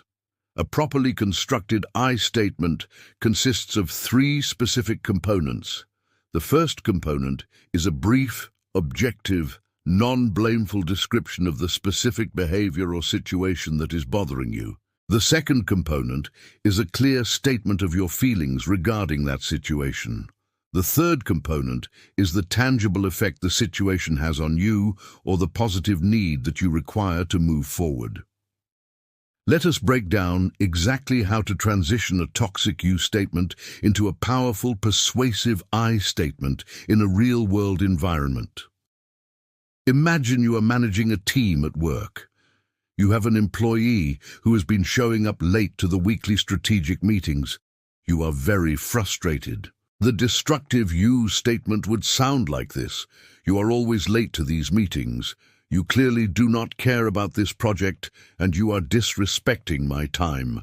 If you say this, the employee will instantly become defensive. They will resent you. They will secretly view you as a hostile boss, and their productivity will drop. Now, let us rewrite that exact same frustration using the 3-part I statement. You sit down with the employee and use a calm voice. You say, "When the strategic meetings start and team members are not present, I feel very anxious and frustrated because I need all of our key players in the room so we can make final decisions and keep the project on schedule." Look at the absolute brilliance of this linguistic framing. You did not attack their character. You did not call them disrespectful. You did not even use the word "you." You objectively described the situation, which is people not being present when the meeting starts. You stated your feelings, which are anxiety and frustration. And you stated the tangible effect and your positive need, which is needing everyone in the room to make decisions. Because you did not attack them, the employee does not need to raise their defensive shields. They are able to hear your frustration without feeling like their job or their character is under assault. They are far more likely to apologize and correct their behavior because you approach them with respect and emotional maturity. Let us apply this to a romantic relationship. Your partner has been spending every evening scrolling on their phone instead of talking to you. You are feeling neglected. The destructive you statement is, "You never pay attention to me anymore. You are obsessed with your phone, and you ignore me every single night." This will instantly trigger a fight. Your partner will deny it, point out the one time they talked to you last week, and accuse you of being needy. The persuasive I statement completely changes the dynamic. You wait for a calm moment. You say, "When we spend our evenings sitting in silence on our separate devices, I feel really lonely and disconnected because I have a deep need to hear about your day and feel close to you after we finish working." By framing it this way, you are giving your partner a beautiful opportunity to step up and meet your needs. You are not calling them a bad partner. You are expressing a vulnerability. You are saying that you miss them. When people hear that they are missed and desired rather than criticized and attacked, their natural human inclination is to move closer to you. You have turned a potential screaming match into a moment of deep connection simply by dropping the word you and embracing the word I.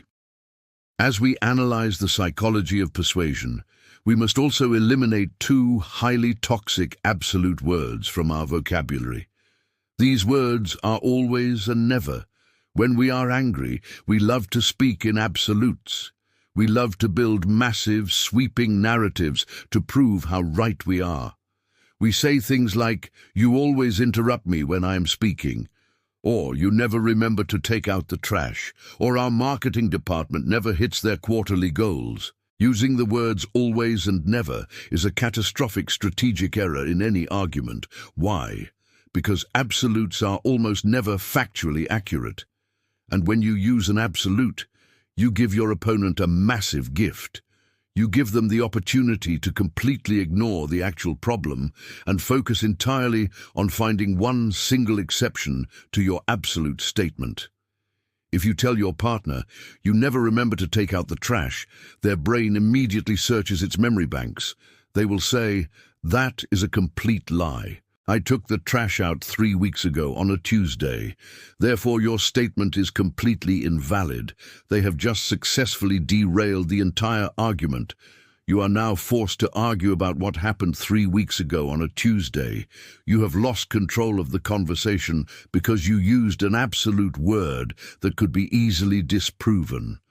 The main issue, which is the trash sitting in the kitchen right now, is completely forgotten. To maintain control and persuade your opponent, you must speak in precise, accurate terms. Instead of always or never, use words that reflect reality. Use words like frequently, occasionally, or lately. Or better yet, refer specifically to the exact instances that are causing the problem. Instead of saying, "You always interrupt me," you say, "During this specific conversation, I have noticed that my sentences are being cut off, and I would love the opportunity to finish my thought." Instead of saying, "You never take out the trash," you say, "I notice the trash has been full for the last 2 days." By remaining fiercely accurate and avoiding dramatic absolutes, you leave the other person with absolutely no loopholes. They cannot argue with the undeniable fact that the trash has been full for 2 days. They cannot distract you with exceptions. They must face the reality of the present situation. Precision is the ultimate weapon of the calm mind. Now that we have removed the toxic you statements and the destructive absolutes from our vocabulary, we must transition to one of the most powerful psychological strategies for bringing two opposing sides together. This strategy requires us to look at the macro level of the conflict and find the shared ground.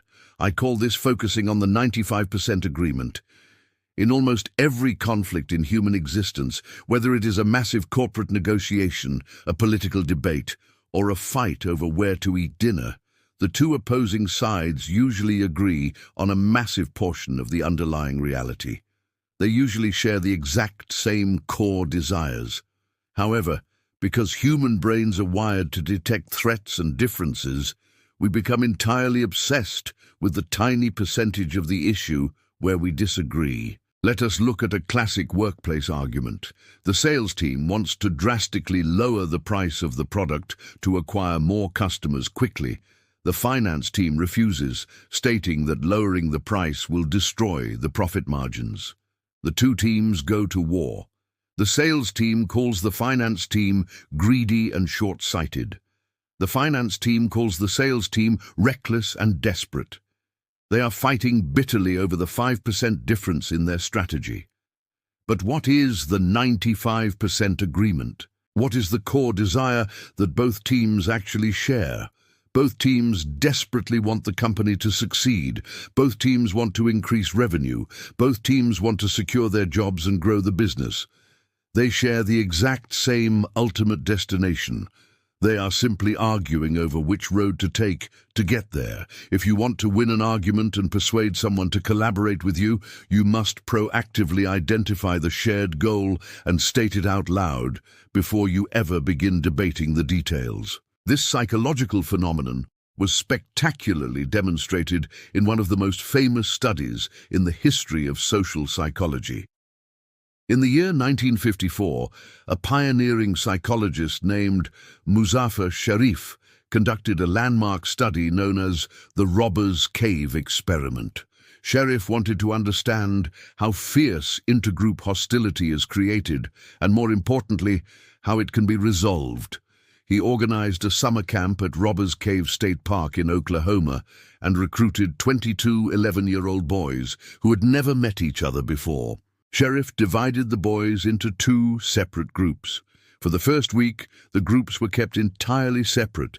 They bonded internally and developed their own identities. One group called themselves the Eagles, and the other called themselves the Rattlers. Then came the second phase of the experiment. Sharif deliberately created intense conflict between the two groups by introducing a series of highly competitive games, such as baseball and tug-of-war. The winners received glorious trophies and medals, while the losers received absolutely nothing. The competition for these scarce resources immediately ignited a raging fire of hostility. The boys who were perfectly normal a week prior transformed into bitter enemies. They began name-calling. They burned each other's team flags. They raided each other's cabins and stole property. The camp became a war zone. This phase perfectly mirrored how human beings behave when they are focused entirely on their differences and competing for a win-lose outcome. Then came the crucial third phase. Sharif wanted to see if he could cure the intense hatred he had just created. His first attempt was to simply bring the two groups together in a non-competitive setting. He had them eat meals together and watch movies together. It was a complete disaster. The boys used the meals as an opportunity to throw food at each other. Simply putting angry people in the same room and telling them to talk does not resolve conflict. Sharif then deployed his masterstroke. He introduced a concept that he called superordinate goals. A superordinate goal is a massive, urgent objective that appeals to both groups, but is completely impossible for either group to achieve on their own. It requires absolute cooperation. Sharif secretly sabotaged the camp's water supply. The Oklahoma summer heat was blazing, and the camp suddenly had no drinking water. This was a crisis that affected everyone equally.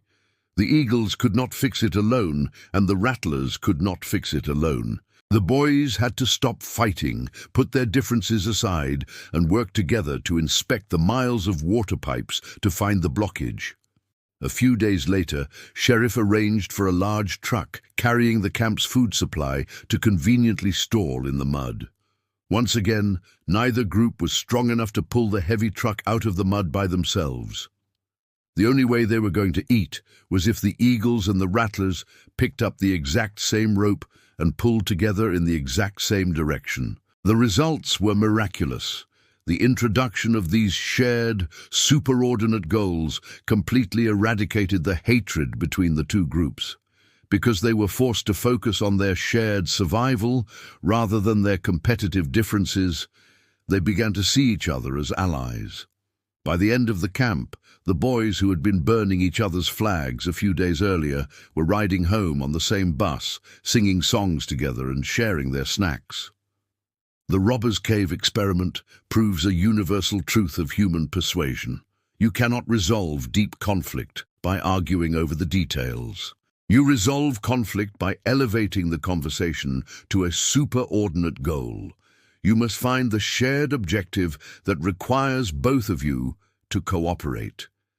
When you find yourself in a heated disagreement, you must step back and become the architect of a superordinate goal. You must look the other person in the eye and verbally establish your shared identity. In the corporate dispute between the sales team and the finance team, the master negotiator would pause the screaming match and say, "Before we look at these pricing models, I want to state clearly that everyone in this room is completely dedicated to making this company the #1 distributor in our industry. We all want this business to thrive. Sales wants massive market share, and finance wants absolute stability. We need both to survive. We are on the exact same team, trying to solve a very complex math problem. By stating the superordinate goal out loud, you completely change the psychological weather in the room. You remove the tribal barrier. You are no longer the eagles fighting the rattlers. You are one unified group trying to get the water flowing again. The other person instantly relaxes because they realize you are not their enemy. You are their partner in problem solving. This works just as effectively in personal relationships. When you are fighting with your spouse about how to discipline your children, the argument can become incredibly vicious because you both believe you are protecting the kids. To stop the fight, you must anchor the conversation to the superordinate goal. You take a breath and say, "I know we completely disagree on what the punishment should be right now, but I also know that you love our children just as much as I do, and we both want to raise kind, responsible, and resilient human beings. We are entirely united in that goal. Let us figure out the best way to teach them this lesson together." When you frame the argument this way, the hostility evaporates. You have validated their core intention. You have reminded them that you are a team. Once the shared goal is firmly established, negotiating the 5% difference becomes a calm, logical exercise rather than a battle to the death. To master the psychology of persuasion, we must also examine the tiny transition words we use to connect our thoughts. The most dangerous transition word in the English language is the word but. We use the word but constantly. We think we are being polite by validating someone first and then delivering our counter-argument. We say things like, "I hear what you are saying, but I think we need to go in a different direction." Or, "You did a great job on this report, but the conclusion is completely wrong." Psychologically, the word but operates as a giant eraser. When the human brain hears the word but, it completely deletes everything positive that was said before it. The listener does not hear your compliment.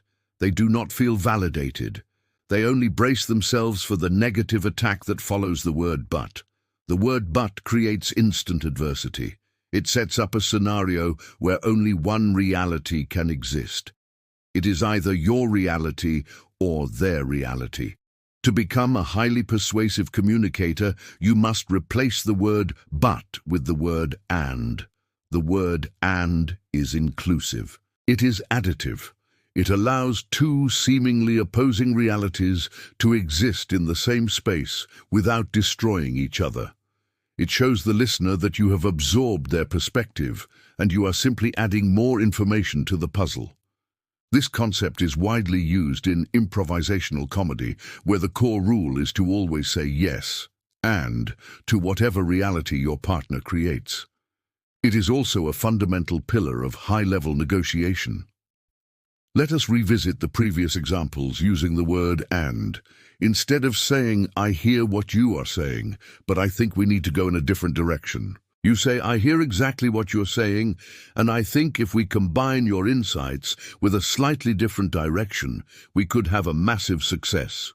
Instead of saying, "You did a great job on this report, but the conclusion is wrong," you say, "You did a great job compiling all this data, and I would love for us to look at the conclusion together to see if we can interpret the numbers more effectively." Do you feel the difference in the emotional weight of those sentences? The word "and" feels collaborative.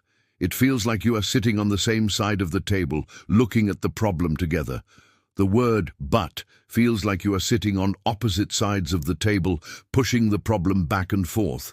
By making this tiny linguistic shift, you completely eliminate the friction from your disagreements. Let us combine all of these linguistic tools into one comprehensive strategy. You are dealing with a vendor who has consistently delivered materials late. You need them to change their behavior, but you cannot afford to lose their services. You do not say, "You are always late with these deliveries, and you are ruining our production schedule. If you do not fix this, we are firing you." This is a massive "you" statement combined with a destructive absolute word.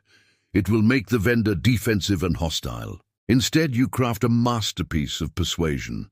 You start by establishing the 95% superordinate goal. You say, "We have been working together for 3 years, and our ultimate goal is to continue this highly profitable partnership for many years to come." You then use a precise "I" statement to describe the problem without using the word "you." You say, "When the shipments arrive on Thursday instead of Tuesday, I feel incredibly stressed because my production line has to shut down and we lose valuable time." You then use an inclusive and transition. You say, "I value the quality of your materials, and I need to figure out a logistical plan that guarantees Tuesday delivery so my team can hit their targets. How can we make that happen?" This is how a true master communicates. You have established a shared identity. You have expressed your frustration perfectly without attacking their character. You have validated their value, and you have used a Socratic "how" question to invite them to solve the problem with you. The vendor will respect you immensely. They will not feel attacked. They will feel an urgent desire to fix their shipping issues because you treated them like a valued partner rather than a disobedient child. This level of communication requires supreme intentionality. You cannot speak on autopilot. Most people speak strictly from their emotions. They open their mouths and let their raw, unedited feelings spill out into the world. They use "you" statements because blaming others is the easiest way to discharge their own pain. They use absolutes because it makes them feel powerful in the moment. They use the word "but" because they desperately want to prove that they are right. To win every time, you must rise above this common, undisciplined behavior. You must view language as a precision instrument. Before you speak, you must run your sentences through an internal filter. You must ask yourself, is this sentence designed to punish the other person, or is it designed to persuade them?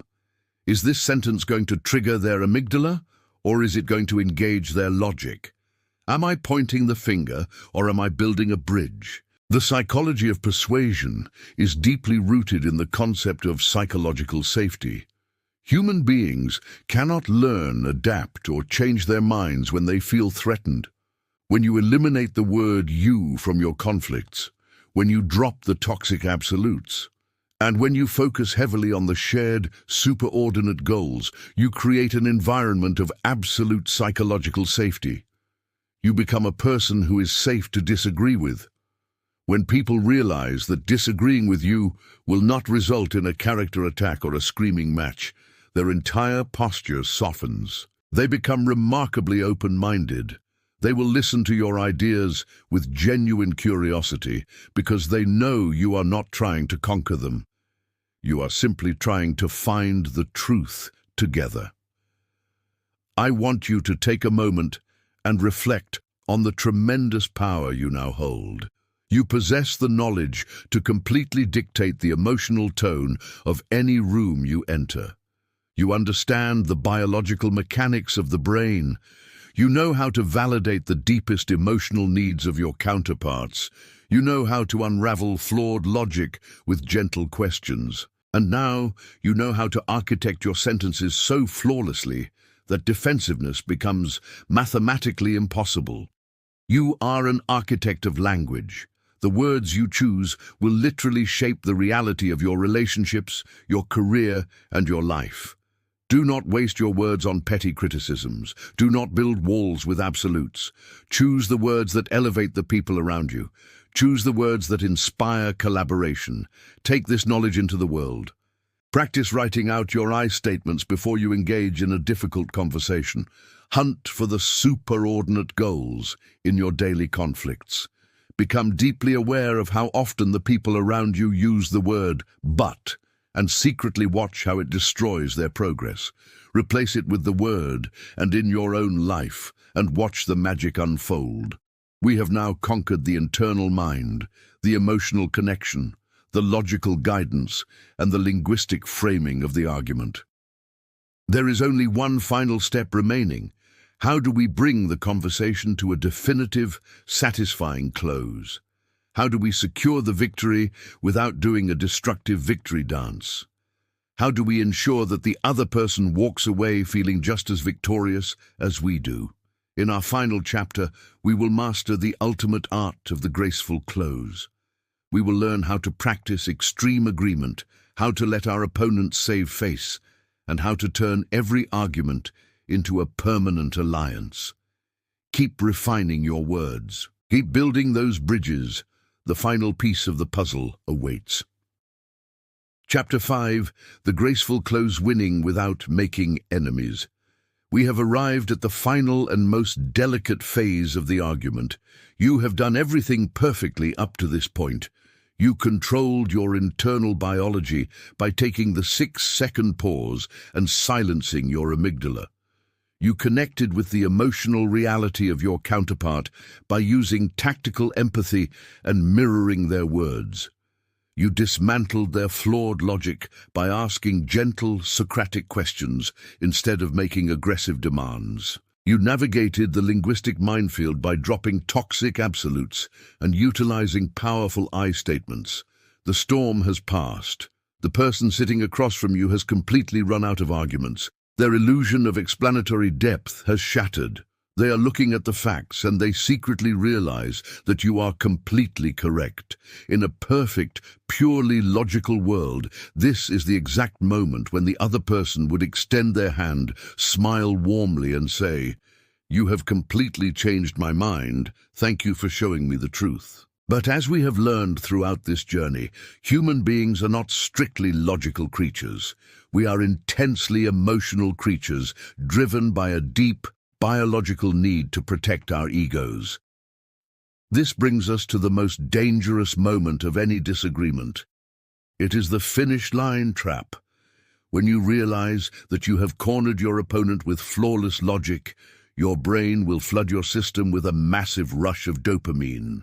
You will feel an overwhelming desire to celebrate your victory.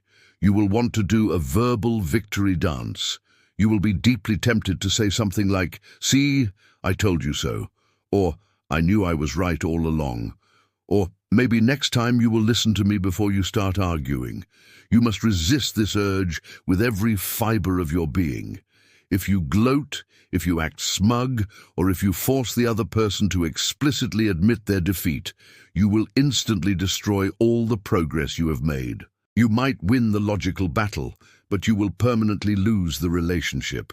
The other person will leave the room feeling humiliated, resentful, and bitter. They will secretly vow to never agree with you again. To become a true master of persuasion, you must learn how to win the argument while making the other person feel like they also won. You must master the graceful close. To understand exactly why the graceful close is so critical, we have to examine the terrifying biological reality of what happens to a human brain when it experiences humiliation. When you force someone to admit they are wrong in a harsh or gloating manner, you are not just hurting their feelings, you are causing them literal physical pain. This is not a metaphor, this is a proven neurological fact. In the year 2003, a brilliant neuroscientist at the University of California, Los Angeles, named Dr. Naomi Eisenberger, conducted a revolutionary study. She wanted to know exactly how the human brain processes social rejection and humiliation. To find out, she placed participants inside a functional magnetic resonance imaging machine, which is a massive scanner that tracks real-time blood flow and electrical activity inside the brain. While the participants were inside the scanner, Dr. Eisenberger had them play a virtual video game called Cyberball. The game was incredibly simple. The participant controlled a digital avatar on a screen and played a game of catch with two other avatars. The participant was told that the other two avatars were being controlled by real people sitting in another room. For the first few minutes, the three avatars tossed the ball back and forth equally. Everything was pleasant and normal. But then the rules changed. The researchers secretly programmed the game so that the other two avatars stopped throwing the ball to the participant. The two avatars only passed the ball to each other, completely ignoring the participant for the rest of the game. The participant was essentially ostracized and rejected from the virtual group. Dr. Eisenberger watched the brain scans closely to see what would happen. The results completely shook the scientific community. When the participants realized they were being excluded and humiliated, a very specific region of their brain lit up like a massive bonfire. That region is called the dorsal anterior cingulate cortex. Why is this discovery so monumentally important? Because the dorsal anterior cingulate cortex is the exact same region of the brain that processes literal physical pain. It is the alarm system that fires when you break your leg, when you burn your hand on a hot stove, or when you accidentally hit your thumb with a hammer. Dr. Eisenberger proved that the human brain does not differentiate between a broken bone and a broken ego. To your nervous system, social humiliation and physical torture are processed through the exact same biological pathways. From an evolutionary perspective, this makes perfect sense. Thousands of years ago, if you were humiliated and rejected by your tribe, you were cast out into the wilderness alone. Being exiled meant certain death by starvation or predators. Therefore, your brain evolved to treat social rejection as a life or death physical emergency. When you trap someone at the end of an argument and force them to look stupid, you are activating their dorsal anterior cingulate cortex. You are causing them excruciating neurobiological pain. Because human beings are wired to survive, the other person will instinctively fight back against that pain. They will abandon all logic, reject your facts, and attack you personally just to stop the sensation of humiliation. This is why arguments suddenly explode into raging fights just when you think you have finally solved the problem. To prevent this biological catastrophe, we must transition from neuroscience to sociology. We must learn how to protect the ego of our opponent. In the year 1955, a legendary sociologist named Erving Goffman published a foundational paper titled On Face Work. Goffman introduced a concept that would forever change how we understand human interaction. He introduced the concept of the face. According to Goffman, every single person constructs a positive social identity that they present to the world. This identity is their face. It is the image of themselves as a smart, competent, respectable, and logical human being. Goffman explained that people invest all of their emotional security into maintaining this face. Facts belong to the physical world, but a person relies on their face to survive in the social world. When you prove someone wrong, you are directly threatening their face. If they admit defeat, their face crumbles, and they appear weak and foolish in front of you. Goffman theorized that people will engage in almost any irrational behavior to save face. They will lie, they will deflect, they will bring up past grievances, and they will stubbornly hold on to ridiculous ideas, all for the sole purpose of protecting their positive social image. Therefore, your primary job at the end of an argument is not to enforce your victory. Your primary job is to do the face work for them. You must actively protect their dignity. You must give them a way to change their mind without looking like a fool. How do we do this practically? We look to the ancient wisdom of military strategy. Over 2,000 years ago, the legendary Chinese military general Sun Tzu wrote the most famous treatise on strategy in human history, called The Art of War. In this magnificent book, Sun Tzu provided a rule for battlefield engagement that is considered the ultimate secret to final victory. Sun Tzu wrote that when you surround an enemy army, you must always leave one outlet free. You must never completely encircle them. If an enemy army realizes they are completely trapped and have absolutely no way to escape, they will realize they are going to die. Because they have nothing left to lose, they will fight with the terrifying, reckless fury of a cornered tiger. They will inflict massive casualties on your troops. Even if you eventually win the battle, your own army will be devastated. But if you surround them on 3 sides and intentionally leave the 4th side completely open, the psychology of the enemy changes. They see an escape route. They see a way to survive. Instead of fighting you to the death, they will choose the path of least resistance and run through the open door. You win the territory, you defeat the enemy, and you do not lose a single soldier. Modern negotiation experts, such as William Ury, have adapted this ancient military principle into a psychological tool known as building a golden bridge. When you are winning an argument, you must build a golden bridge for your opponent to retreat across. You must give them a beautiful, socially acceptable rationalization for why they are changing their mind. You must provide an excuse that allows them to abandon their flawed position while completely maintaining their intelligence and their dignity. Let us look at exactly how to construct a golden bridge in various real-world scenarios. Imagine you are a project manager in a corporate office. You are in a fierce meeting with the head of the marketing department. The marketing director has proposed a massive advertising campaign. You know for a fact that the campaign will completely bankrupt the project. You have used your Socratic questions perfectly. You asked the marketing director to map out the exact budget. As they tried to explain the math, they realized they were wrong. They realized the campaign is too expensive. You are now at the finish line trap. They are looking at the spreadsheet in silence. They feel embarrassed. The entire room is watching them. If you say, "See, I told you the numbers did not make sense. This idea is way too expensive and we need to drop it immediately." If you say this, you are crushing their face. You are closing the 4th wall. They will panic. They will instantly invent a reason why the math is actually correct. They will attack your understanding of the market, and the meeting will turn into a war. Instead, you must build the golden bridge.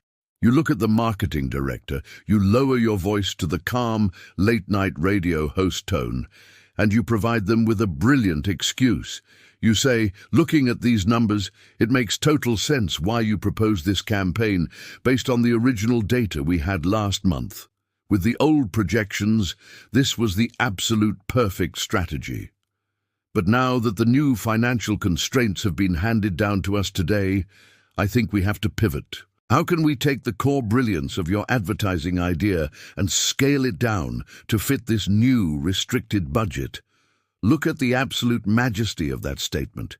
You did not tell them they were wrong. You gave them a golden bridge. The bridge is the excuse of new information. You told them that their original idea was perfect, based on the old data. This completely protects their face. It tells the room that they are smart and competent. You blamed the failure of the idea on the external circumstances. not on their intelligence.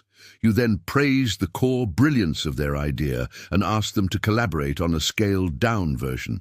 The marketing director will sprint across that golden bridge. They will feel a massive wave of relief. They will eagerly agree with you and say, yes, exactly. The new constraints completely change the landscape. Let us scale this down together.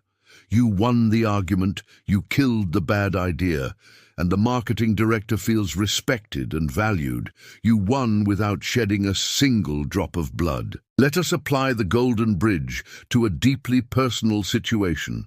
You are arguing with your spouse about their driving habits. They have a habit of speeding, and it makes you feel incredibly unsafe. You have been arguing about this for months. They always defend themselves by saying they are an excellent driver and you are just being paranoid. One day, they get a massive speeding ticket. It costs hundreds of dollars. They come home angry and defensive, expecting you to attack them. If you say, I told you this was going to happen, you never listened to me. Now we have to pay this massive fine because you are reckless. If you do this, you activate their dorsal anterior cingulate cortex. You humiliate them. They will yell at you, blame the police officer, and tell you to leave them alone. Instead, you use the golden bridge. You know they realize they made a mistake. You do not need to enforce it. You need to give them a graceful exit. You say, I know how incredibly frustrating it is to get caught in those speed traps. They set those up in areas where the speed limit drops completely unexpectedly. It could happen to literally anyone. Since the insurance rates are probably going to go up now, what do you think about us using the cruise control more often on that specific highway so we do not give them another reason to pull us over? You built the bridge. You blamed the speed trap and the unexpected speed limit change. You validated their frustration. You normalized the mistake by saying it could happen to anyone. Because you protected their ego, they do not have to fight you. They will cross the bridge. They will sigh and say, you are right, I need to start using the cruise control. I'm so sorry about the fine. You changed their behavior and protected the marriage simply by letting them save face. Another incredibly powerful component of the graceful close is a technique I call extreme agreement.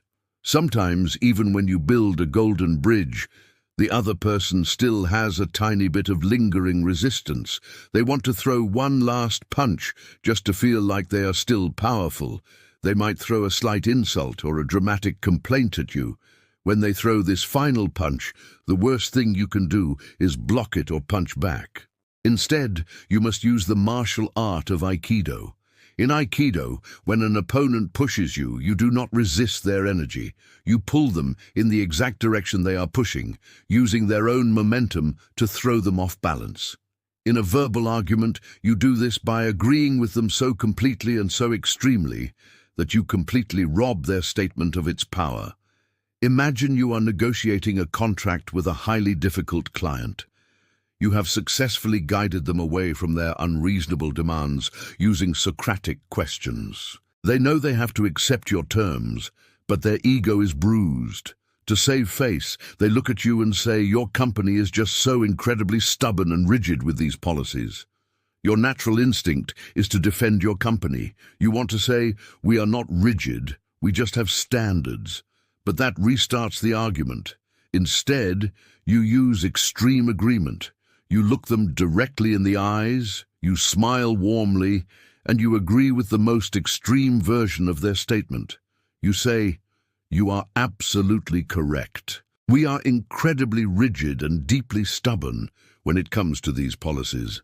And the reason we are so fiercely stubborn is because these exact policies are what guarantee the absolute highest quality of service for your business. We refuse to compromise on anything that protects your investment. The client will be entirely disarmed. You took their insult, agreed with it, and flipped it into a massive benefit for them. You owned the negative label and turned it into a badge of honor. Because you did not fight the label, they have nothing left to push against. The resistance vanishes. They will likely nod and sign the contract. Extreme agreement works beautifully in personal conflicts as well. If a family member says, "You are always so obsessed with planning every single detail of the holidays," you do not argue. You use extreme agreement. You say, "You are totally right. I am completely obsessed with the details. I'm obsessed because having all of you together is the most important part of my year, and I want to make sure every single moment is perfectly stress-free for everyone." You have neutralized the attack by agreeing with it and attaching it to a positive, loving intention. The family member cannot stay angry at someone who is aggressively agreeing with them out of love. As we approach the absolute end of the interaction, we must deliberately shift the vocabulary of the room. Up until this point, there has been an underlying energy of competition. Even though you have been calm and empathetic, there have been two distinct sides. To solidify the graceful close, you must permanently merge those two sides into one unified front. You do this by loudly declaring that the conversation is no longer about who is right, but rather about what is right. Human beings are terrified of losing. But if you reframe the entire interaction as a joint exploration to find the ultimate truth, then nobody loses. When a scientist discovers that their hypothesis is wrong, they do not cry and feel defeated. They celebrate, because the destruction of the bad idea brings them one step closer to the actual truth. You must inject this scientific mindset into the final moments of your argument. You look at the other person and you say, "I want to thank you for having this conversation with me. I always learn something valuable when we discuss these complex issues. At the end of the day, I do not care about my own ideas being right. I only care about us finding the absolute best solution together, and I think the plan we just created is going to be incredibly successful." This is the ultimate graceful close. You are praising their intelligence. You are expressing gratitude for their participation. You are highlighting the collaborative nature of the solution. You are giving them ownership of the victory. When you leave the room after a close like this, the other person will not feel manipulated. They will not feel conquered. They will feel deeply respected. They will walk away thinking that you are one of the most reasonable, intelligent, and pleasant people they have ever met. Because you allowed them to keep their dignity, they will become your fierce ally in the future. They will naturally defer to your leadership because you have proven that you are a safe person to trust. This is the true art of winning. Anybody can win an argument by screaming until the other person walks away in disgust. Anybody can win by using their authority or their status to force submission. But those are hollow victories. They are victories built on fear and resentment. Those victories eventually crumble, and the people you defeated will wait in the shadows for the perfect moment to sabotage you. The methods you have learned in this book require a profound level of emotional maturity. You have to be willing to swallow your pride. You have to be willing to sit in awkward silences. You have to be willing to let the other person think they came up with the brilliant idea that you carefully planted in their mind. You have to sacrifice the cheap thrill of the victory dance for the long-term power of genuine influence. But when you make this sacrifice, the rewards are infinite. You become a person of immense gravity. People will naturally gravitate toward your calm energy. When conflicts arise in your workplace, your colleagues will look to you to mediate, because they know you can navigate the storm without capsizing the boat. In your personal life, your relationships will reach depths of intimacy and trust that you never thought possible, because your loved ones will know that their hearts and their egos are entirely safe in your hands. Conclusion: the champion mindset. We have traveled a remarkable distance together in this audio experience. We started by looking deep within ourselves, uncovering the ancient biological alarms of the amygdala that sabotage our logic. You learned that the true battlefield is not across the table, but inside your own nervous system. You learned the life-saving power of the 6-second pause, the vagus nerve activation through deep stomach breathing, and the neurological magic of affect labeling. You became the master of your own internal weather. We then stepped outward and explored the profound emotional reality of human connection. You learned that logic is useless against an emotional brain. You discovered the secrets of tactical empathy. You learned to drop your voice into the calm, authoritative tone of the late-night radio host. You mastered the art of mirroring, repeating the last 3 words to build deep rapport and gather vital information. You learned to label emotions, to diffuse anger, and validate the deepest fears of your opponents. With the emotional landscape cleared, we ventured into the realm of ancient philosophy and cognitive science. You embraced the Socratic advantage. You learned to stop telling people they are wrong and start asking them to explain how they are right. You weaponized the illusion of explanatory depth. You dropped the accusatory word why and replaced it with calibrated how and what questions. You learned to sit comfortably in the silence while their flawed arguments collapsed under the weight of their own mechanics. We then fine-tuned the exact words coming out of your mouth. We explored the psychology of persuasion. You eradicated the toxic you statements that trigger defensive rage, replacing them with the elegant vulnerability of the 3-part I statement. You eliminated the dramatic absolutes of always and never. You learned the power of the superordinate goal, bringing warring tribes together by focusing on the massive 95% agreement instead of the petty 5% difference. You learned to erase the word and build bridges with the word, and finally, you learned how to cross the finish line without destroying the track. You learned the severe biological consequences of humiliation. You learned to protect the sociological face of your opponent by building a golden bridge for them to retreat across. You learned to use extreme agreement to absorb their final resistance, and you learned to reframe the entire conflict as a unified search for what is right, rather than a battle over who is right. You now possess a complete, unbreakable architecture for handling any dispute on planet Earth, but knowledge without execution is entirely useless. The concepts in this book are not just theories to be passively consumed, they are muscles that must be aggressively trained. Tomorrow morning, you are going to encounter conflict. Someone will cut you off in traffic. A co-worker will send a passive-aggressive email. Your partner will complain about a chore. A client will make an unreasonable demand. In the past, these moments would have triggered your anxiety and your anger. You would have reacted blindly, but not anymore.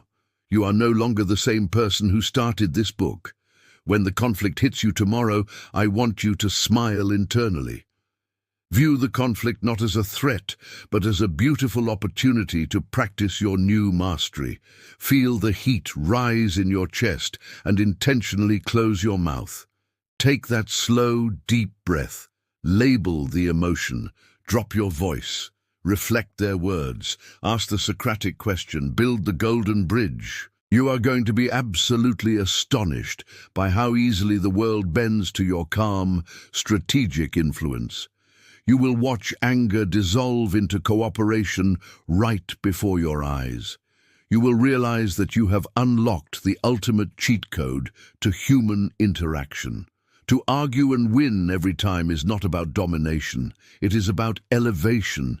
It is the profound realization that you are never truly at war with the person across from you.